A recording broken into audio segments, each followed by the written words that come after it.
Guys, good morning. তো দেখতে পাচ্ছ সকাল সকাল মোর নীলষষ্ঠীর পুজো করা হয়ে গেছে, কারণ মু এক্ষুনি বেরিয়ে পড়বো।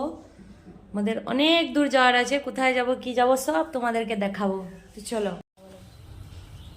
তো গাইস, বেরিয়ে পড়েছি মোরা, আর কোথায় যাচ্ছি না যাচ্ছি সবই তোমরা দেখতে পাবে।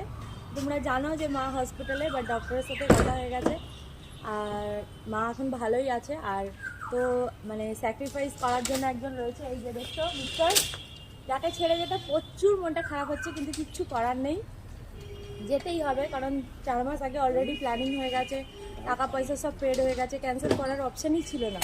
তো যাই হোক, ভগবানের মতো একটা ডক্টর পেয়েছিলাম যে প্রচুর সাপোর্ট করেছে আমাদের, এখনও অবধি করে যাচ্ছে। ঠাকুরের নাম করে বেরোচ্ছি,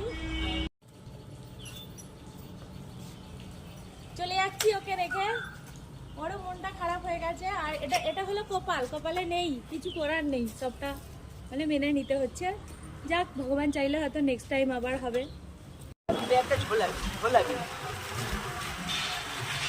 তো বেরোনোর আগে মাকে দেখতে আসছি, মার সাথে দেখা করবো সবাই, বোনও আছে আগে।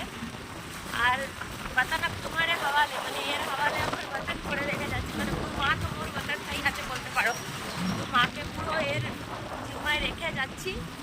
আমি জানি এখন তো ফিট আছে, ডক্টর বলেই দিয়েছে, আর এ সবটা সামলে নেবে, স্যাক্রিফাইস করে দিল, আর কি বলবো।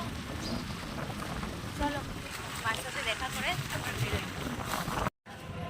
চলো, মার সাথে দেখা করা হয়ে গেল, এখন ভালো আছে, আর এখানে ভালো কেয়ারও করছে, সব ঠিকঠাক আছে।